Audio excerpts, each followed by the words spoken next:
All right. All right, so we're experiencing just a little bit of technical difficulty, but it's okay because this is life. We do have to roll with the punches. So, again, I'm your host, Ber-Henda, and um, we do this weekly visionary empath conversation with a different empath and a particularly visionary who has a very strong call to help heal humanity and to bring us forward. So Amanda is doing just that. She has her own amazing group. She is an author, social worker, IGC certified coach, my fellow mastermind sister.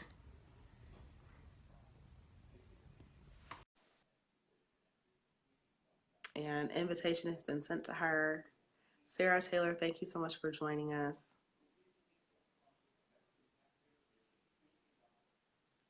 All right. Oh my goodness, Amanda, you would not believe it. Oh, yes, I can hear you now. Okay, wait a minute. Sound, you did something. Do that again. Whatever you did, do it again. Okay. I'm not sure what you're doing, if there's something with the cord, but whatever it is, do that. Do it again. Yeah, it's something you did with the cord. Yes. Okay. Yeah, whatever. Okay, yes, that was perfect. I'm like, oh my God, what's happening? I had to move from where I was all set up. So now I'm outside. So I'll be No, holding and it's my fine. phone and okay, perfect. Hopefully the wind's not too crazy. No, this is fine. Okay, perfect. Yeah. Yay. Well, I'm no, I'm glad so to be happy. here. Yay. Thanks for having me. Yes. Oh, absolutely. So your story is absolutely amazing. I think that's an understatement to say that. Oh, That thank you you. have survived, so much, and then to turn around and become a social worker, and then to become a coach and an author and facilitator and speaker and it's like and I'm Right. just so honored to know you. Yeah, Oh, because thank you. looking I'm at so honored to you. be here. Yeah, so like to look at you, it's like you don't look like what you've been through. You Thank have you. this amazing Yeah. resolve and just brilliance about you. So I'm just so excited to have you on our Facebook Live. So we'll just go ahead and jump right into it. So, substance Awesome. abuse, yeah? Yeah? Yeah. Been Yeah. there. So the darker side of the empath is that in many cases, because the overwhelming sensation of emotion can be so debilitating that you need to numb out. So if you would share Yep. with us your road to discovering your gift and then awakening and calling. Yeah. Well, so back in my younger days of drug addiction, I had no idea what I was really going through, but I knew that there was something else. There had to be something more to this life. There had to be something more. While I was even involved, I was like, oh, what am I doing here? And it's funny, I had some people actually tell me that I was hanging out, using with, saying, why are you here? Mm-hmm. You don't belong here. And I'm like, what are you talking about? I have no Mm-hmm. idea. But I'm like, I'm no better. I'm just, this lost girl or whatever. But Mm-hmm. through the years of like, I literally woke up one day and was like, I can't keep doing this Mm-hmm. anymore. This life is not, it literally, I don't even understand where that came from. It just came. And then it was slowly like getting back to things that felt familiar. So getting back into school, and that for me was what I used. I've never been to like traditional recovery programs. I'd never been to therapy. I just literally woke up one day, I'm done. What am I going to do now? Mm-hmm. And had some support in getting back into school and then getting back, and then that's like where I went, and that was for years and years and years where I spent my time learning and growing, but I never really looked at the inside. So the process of like awakening has really been like 20 years Mm-hmm. in the making. Mm-hmm. It's really taken a lot of time for me to get comfortable with who I was, comfortable with all of those experiences, and be open able to open up to like dealing with the shame Mm-hmm. and self-judgment and self-rejection, to even acknowledge it. So it's awesome that you say, oh, you don't look like you've been through that. And so that's one of my really amazing skills, is not looking like how my life before, and being able to say, or just show up in a certain way and not look like. But Mm-hmm. then when people get to know me, they're like, oh, okay, that makes sense. There's so much. That's why I feel this way about you. Mm-hmm. So one of the skills as an empath that I have is to be able to weave in and out of different cultures, Yep. subcultures, groups of people, Yep. and adapt really well. Yep. That The whole chameleon. Yep. And chameleon. that is a trait of an Yep, empath, is that an empath is able to it is. move in a lot of different circles. Like you said, Mm-hmm. culturally speaking, you find yourself Right. very at ease in diverse Mm-hmm. settings, and people tend to Right. welcome you in the Yep. diverse settings as well. And Absolutely. so I do think that in our day and time, because we have so much divisiveness and so many splits, we do Mm-hmm. need people that can walk in between worlds and Right. cultures and bring, Absolutely. yeah, and bring love and Mm-hmm. compassion, bring that thing forward. Yeah, Absolutely. yeah. Absolutely. And also help bridge those gaps. So, one of the things that with my background in education is going through different programs. So, really, like, Mm. so you mentioned I have a social work degree, but I don't know. I only heard half of your That's okay. intro because I was trying to get back to my headphones. But I also have a master's in criminal justice.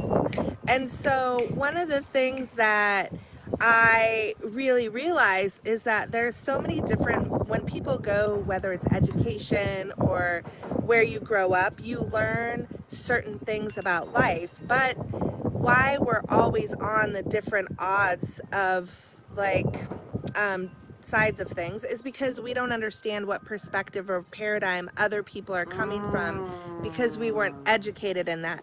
So a lot of times we're talking the same things, but our language is different, even if we're all speaking English. It's different types of English. So learning how to bridge those gaps to connect people is really important. And one of the things that I found, as you can weave in and out of worlds or educated in different things, you can start to make those connections for people and help them understand where they're similar Yes. versus where they're at odds. Yes, yes. And another one of your skills and gifts is the storytelling and poetry piece, which are so important and necessary and valuable tools for making those Hmm. connections. So if you could speak to, Absolutely. your creative writing and your poetry as well, Yeah. and how you use that for your Hmm. empathic gift. Yes, so that was one thing that I cut off. So when I had my experiences before I got into drugs and all of that, I had written a lot. I did songwriting, poetry. It was really a huge creative piece. It was also a connection with my father, and it just was something that I used to deal with emotions similar to dance.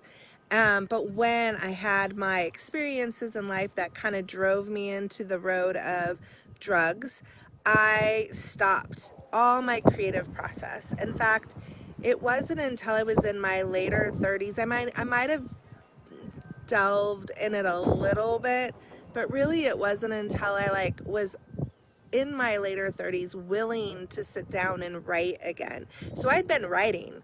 I mean, in college you write a lot. You write a lot. You writing Um and more than, a oh yeah, lot. oh yeah, you're always writing. But right, but it was nothing that was It's not soulful, yeah, and it's personal not in the soulful. sense. It's not Yeah, it's not soulful writing. soulful. Right. It's not. I mean, unless you're in a creative writing, and then maybe you don't, but you don't have to go that deep, and so it wasn't until I started really opening up to that, really sitting in those questions, and all of a sudden poetry started to come back out as I was allowing and connecting with my soul and really working on doing some of the healing work for the wounds that I'd had.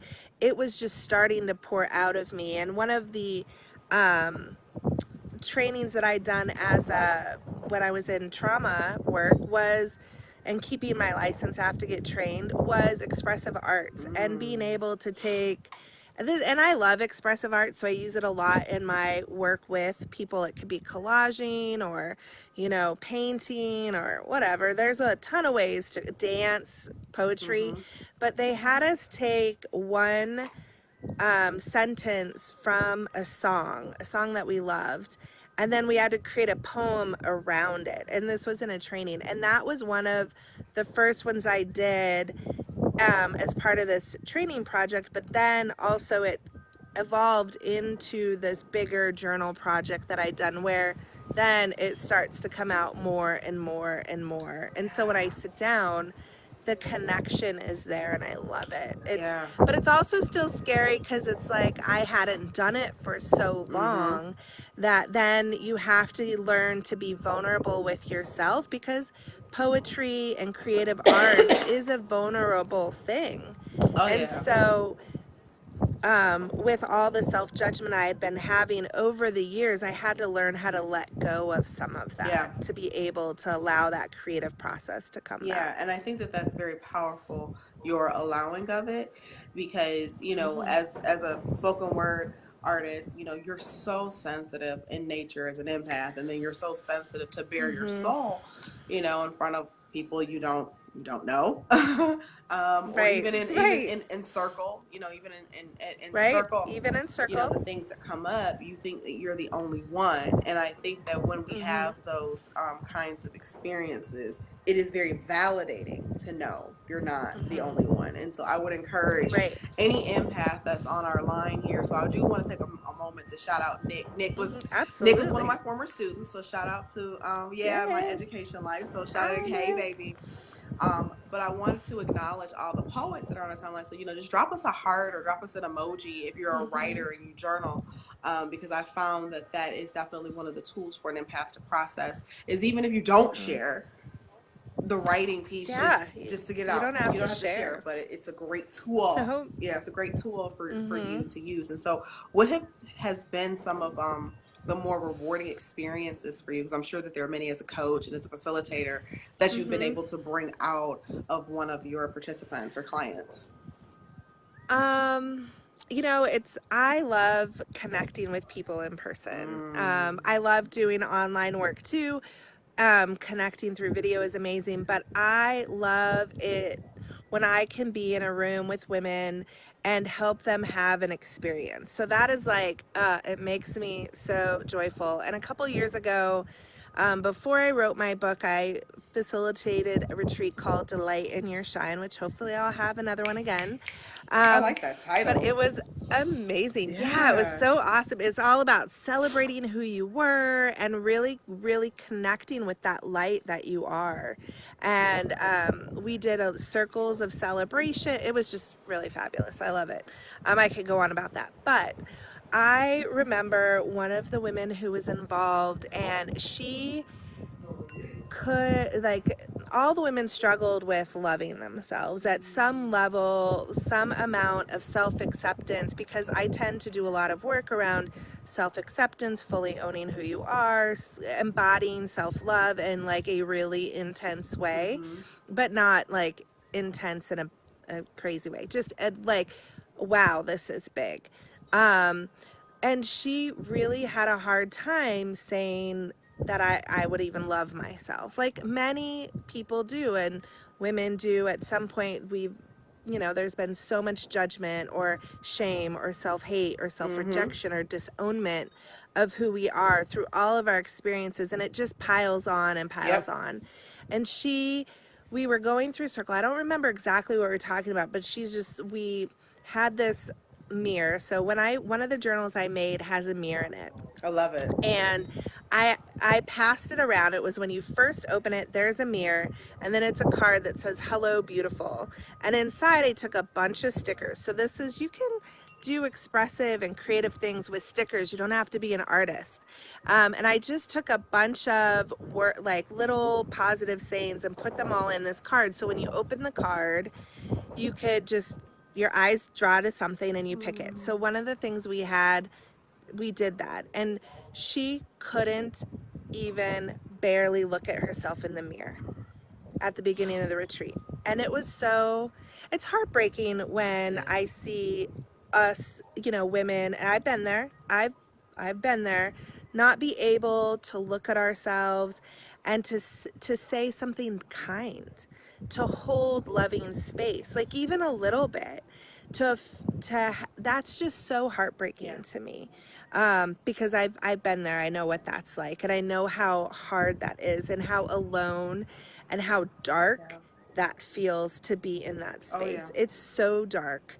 And by the next day, we did a whole bunch of healing work. And by the next day, and I gave out this book. And so this book is super short, it's super provocative cover, but it says, love yourself like your life depends on it. Because it does. And so it's because it does. But the cover is like, you look at it and go, oh my God, I don't even know if I want to open this book or buy this book, but it's such a good book. And it's so short of a read. And by the next day, she was in a completely different space. She participated in all the healing activities. She was actively pushing herself. And the next day, she was like advocating and signing love and light, and these beautiful, like able to then look at herself and just go, I love myself. It was still a process, but she was starting it. And that to me is like one of the most amazing experiences, is to watch someone shift in such a short amount of time when you do work with them. And it can literally happen. I remember from that retreat, one of the things I even think I said to her is, change can be hard, absolutely, but it also can be as easy as drinking this bottle of water. I'm like, literally can drink this bottle of water and things shift. And literally that's what it was like for her. And I was just like, oh my God, it was so beautiful. And then I just continued to watch her blossom and encourage some of the other women who were struggling in some of the group. And it was just beautiful. I could go on about that experience. I think but that's why I love retreats. Yes, so let's talk about retreats. So, you and Brianna have a retreat that you all are planning, correct? Yeah. And yes, and absolutely. I would encourage any empath to, well, one, you guys are in Arizona, so I mean, I cannot imagine a more beautiful, more spiritual place to go to. It's so amazing. Than to go to Arizona. But if you can say more about shadow work. Mm-hmm. Oh, yes. So shadow work. So the darkness. That's what I call it, the darkness. So shadow work. So I actually never knew I was like a shadow worker in some ways. Like, it actually took other people going, hey, your book like this, and when I needed shadow work, I pulled it out, and I'm like, wait, what? What? Shadow. But I'm like, wait, what are you talking about? Like, I knew about it, but I didn't realize that I did that work. Than it is. So if you can kind of break it down for people, it's not. It's not. Yeah. It's not. It's really looking at that. For me, it's really looking about the things that make you uncomfortable within yourself. It's your fears, the things you disown. So for me, a lot of my shame around substance abuse. So it was being able to look at that experience and process and love it. And not like, oh my God, I love that I had that experience, but like love that Amanda in that moment had to go through that, and that all of who she was in that moment helped me to get through. So it's really about that process of loving you where you're at through the process, but being able to work in the dark. So, and working through all of that judgment. So for me, that's how I look at it. I know it's probably a lot more complicated and in depth, but it's just looking at all of those uncomfortable, scary things within yourself. All the things that make you go, the gooky, yucky. Yeah. Right. All those things that kind of close you off. It's those things. And it's being able to find the power within those spaces, because when you can find and become comfortable and loving in that space, it helps shine your light even brighter, because in that darkness is when you see all of your light so much more. So for me, that's kind of where that work is. Yeah. And I think that's where the work is in the darkness. Absolutely. And in the shadow that we don't always explore or want to explore. I would definitely say it's those subconscious programs that keep us up at Yep. night, of judging ourselves and the stories that we're telling Absolutely. ourselves, and especially as a heightened, when you're an empath, your sensitivity level, of course, is just so much more heightened. So you're always in your headspace, and that's one of the trippy Absolutely. things, that I encourage empaths. You can spend and will spend a lot of time in your head in time loops, playing things over and over and over again. Yeah, the loop. Yeah. I've been Mm-hmm. there lots of times. I'm like, oh, that makes so much sense as you're saying that. And like getting stuck in your Getting head, stuck in and your head. really, Yeah. yeah, it's Yeah. difficult because it's so easy to spiral out of that, and then Whew. stopping Drop an that is emoji if you like, spiral. So let's yeah, just be really honest here, yeah, on a timeline, guys.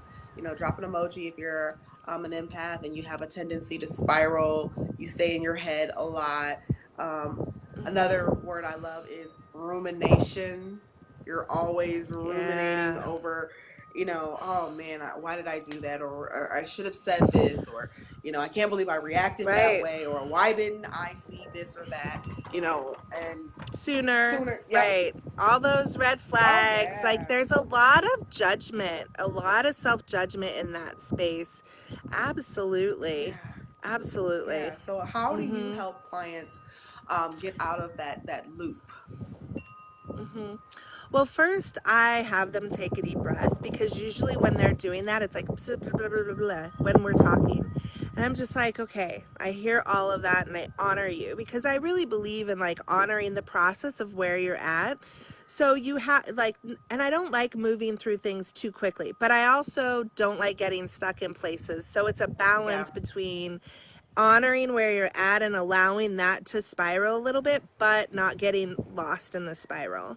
So then I'll move them from their head into their heart space Mm. and really move towards, okay, I hear all of what you're saying and all of that, but let's just take a few deep breaths and move right into the heart. Mm. And that can be a really difficult challenge sometimes for my clients, when, especially if they're not used to being in our heart Most space, of us aren't. because moving in, no, it can be really uncomfortable to be in your heart space, because you're gonna hear different things. You're going, yeah, and you're gonna hear things that are gonna challenge every lie that you're telling yourself to keep you stuck, because your heart is going to tell you things that your mind is gonna say, that's not true. See, you've got all this evidence of why that's not true. But when you can really just sit in that heart, it's going to give you different That's messages. right. That's right. So I try to really move them through into that space, and then help them through that process from there. Mm-hmm. But it's really about shifting from your head to your Yeah, heart. and I think that in the heart, and I think sometimes in our culture we have such a romantic notion of heart, but I really feel like heart is the seat of courage. So when we can Yes. go to the heart center, the very thing that we need to Mm-hmm. get up and over is in the heart space. And it's Absolutely. instructing us, and Absolutely. I love Heart Math. So guys, check that out. Heart Math is a whole movement organization that talks about the heart as a brain faculty, as a thinking Oh, faculty. Yeah, wow. and Yeah. that we actually Mm-hmm. emit almost like a force field comes out of our hearts. Mm-hmm. So there's a receptor, there's Yeah. a signal that we're sending out through the Yeah. heart. I'm hearing that and remembering in my Reiki training that my trainer, my master that who taught me, was saying within 3 seconds your heart knows. Like when meeting somebody new, like you've already, like there's already this like So space me and you, about ma'am. somebody. Yep, Yep. we knew right away. Yep. Brianna, Absolutely. Yeah. Oh right yeah. away. I think sometimes Oh we yeah. always, think of it kind of, like I said, kind of romantic notions, but I also feel like your Mm-hmm. soulmate friend, like your tribe Right. people, and it doesn't take long. So I can Yes. definitely see that 3 second, Yeah. knowing, and for the empath, maybe Mm-hmm. sometimes warning, like instantly. Yep. So don't be dismissive of that. Yes. No, and yeah, absolutely, because it comes both ways, right? Like for me and Brianna, and even me and you, but me and Brianna met at a book signing where with like Gabrielle Bernstein. We just both happened. She lives in a completely different part of Arizona. Like we don't even live close together. So it was a chance meeting. But it was like instant, and you get that. But there's also those instances like that, you feel, oh yes, that's my person. But then there's those moments that you get, ooh, I don't know about, and it's that bad feeling. But if you're in self-judgment and denial and not listening, and I was just writing about this today on somebody's post, that when you are dismissive to those things and you dismiss your intuition, your gifts, then you have to rebuild all of that. And really, I mean, I look back at some of my former relationships and see why I got involved because I wasn't listening to what was being said to me by my body. Oh, ma'am. You're driving up you're driving all up and down my street. I think you just turned into my driveway. Yeah. Some evictions just happened. Yes. Yes. I have ignored the telltale signs. And it seemed like, they would start off very subtle. And then eventually they would just get amplified and more amplified because I just wasn't paying attention to how things were showing up in my body and the way that I would feel physically, around that person, and those voices that would kind of kick up, very dismissive because, well, this isn't logical. Right. Well, or that you then start drinking. Like I, at one point, was drinking a lot, and I mean, I got in like 7 accidents when I was with my ex in less than 2 years, and broke my foot. Like if those aren't signs, like you're doing something, you're going in the wrong direction, I'm not really sure what else is, because I wasn't listening to myself because I didn't believe that I knew what I was doing because of all that shame, self-judgment, and I wasn't willing to do all that shadow work at the time. So because of that, it was causing me to ignore everything. Yeah. So yeah, absolutely been there. Yeah. And I think we haven't been taught, as a teacher, it's not in our educational system to teach students that you're divine and that you are worthy and that you are powerful and that you have gifts and you have a purpose and you're here to express that purpose and that it's a journey to it and it's not a real destination and you can no, it's an embodiment. Yeah, we're not taught that. And that's no, and you know what? I think we're stripped of that. So I think in school, we're taught, and in life in many ways, groomed to be a certain way, groomed to fit a ideal like person that really isn't ideal. And so every time like you do it this way, not that way, we're not allowed for that creative process or how we come to terms. And that really is a disservice to us and our children and, generations. So yes, I think you're totally right, because it takes a lot to start that journey once it's been like, because when we're kids, we're all, unless you've had serious trauma and some major things, a lot of times kids are very aware of all their gifts and love and being so that they are powerful, and we as adults sometimes unintentionally squash and diminish that and second guess it and say, oh, that's not true, and that's happened to many of us. Yeah, so no, I totally agree with that because I mean art past post-secondary is treated like a hobby. It's not infused into curriculum anymore or even a standalone class because it's like, okay, that's a hobby. Get a real job, whatever that means, whatever we define as real. But even within the systems, you can have in human resources that isn't very human. So there's that. That's true. Yeah. There's no There is that. Yeah, in the human you're right. resources. It's just kind of policies and procedures, but the humanity is kind of absent. So I love that, that Right. you're doing this work of helping us to reconnect with our humanity and our heart center and our Mm-hmm. divinity and our power. Right. I think that is absolutely fantastic. So, of course, Amanda, Mm-hmm. I can talk to you all evening. I Oh, I live for you know. so much. Of So, if you course. can tell us about maybe some upcoming events, Mm-hmm. share with us your Facebook group. Yep.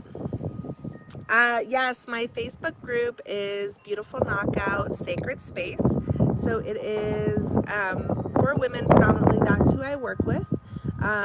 So we do a lot. I do journal projects in there and exploration. Let's see, events this weekend. I am speaking, if you're local to Phoenix area in Arizona, I'm speaking at a 3-day conference called the Beauty Within Expo, which is super. I actually feel really honored to be involved in that because it is looking at indigenous traditions and Mm. bringing that in to like contemporary wellness. And so I feel very honored that they reached out to me and asked me to participate. So I'm doing a workshop each day about a woman's journey to owning her power. And so working through the processes and practices in my book. So that's the big thing that's happening this weekend. And then also the retreat, Brave Growth, which is with Brianna McCleve in, we are doing it in Overguard. Oops.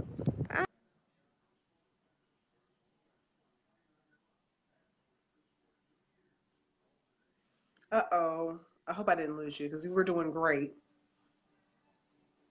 Thank you, Brianna, for acknowledging our life. Yes, Patricia told that we are crazy. There's something wrong with us. Um, so, um, Amanda.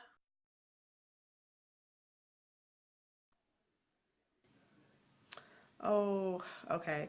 So give us a second here. We've had some technical difficulties, but things were going really, really great. So, hang out with us for a second. I'm going to see if we can get Amanda to come back on. Okay, great. You're back. All right.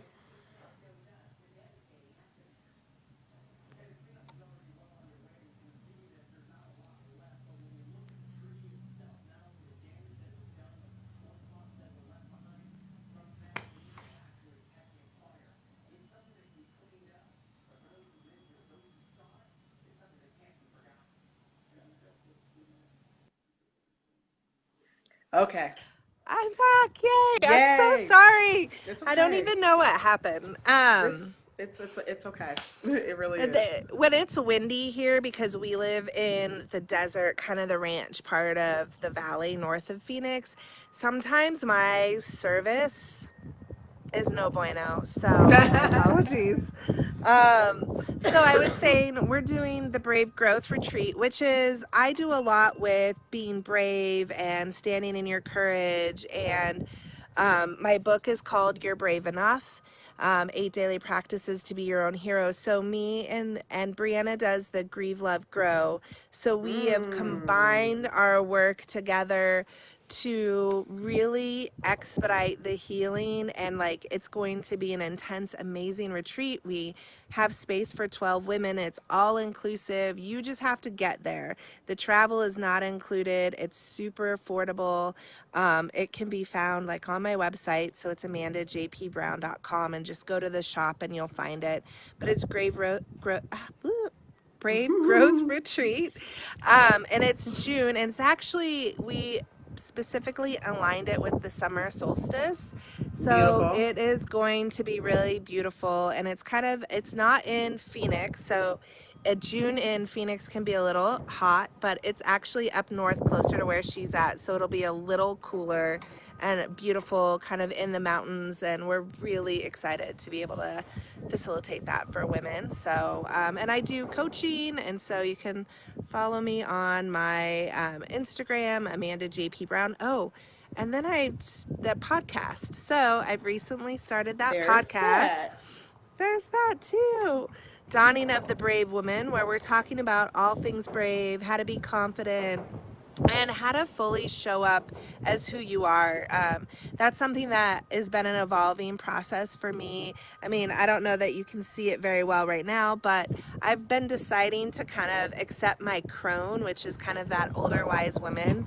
As Yep, we that's right. age, there's this whole thing about, do we dye our hair, or how do we dress, or, as you continue to get older, there's like, it's kind of complicated and people don't talk about it. And there's this whole thought process about, let's stay young forever, but I feel like that's not really honoring who we're at in the moments of our Mm-mm. becoming.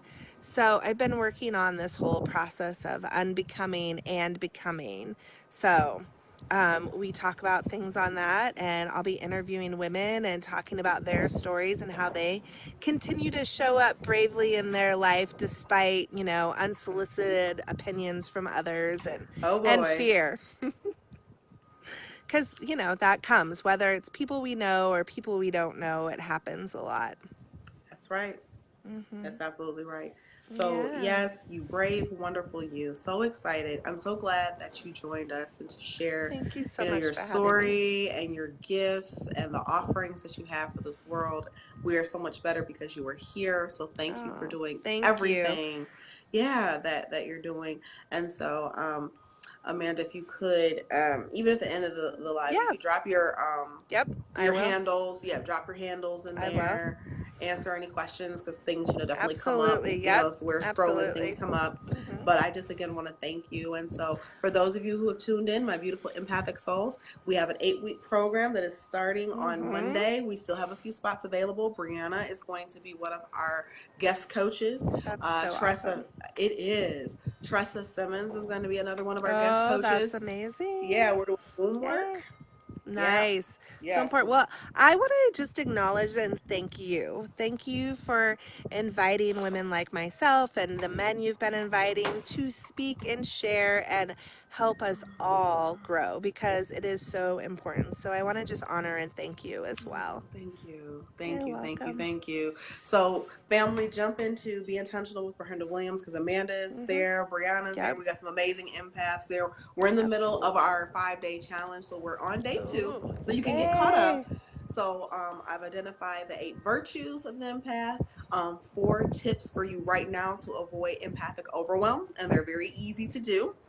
And then I want you all to make sure that you join me on tomorrow, which will be day 3. So get caught up, and I'm gonna jump over there now and go live and talk about some of those tips there. But just again, thank you so much, Amanda, for joining Well, me. thank you for having me. Thank Absolutely. you. Have a great All right. night. You All right. too. Bye. Bye. Love you. Bye. Love you too.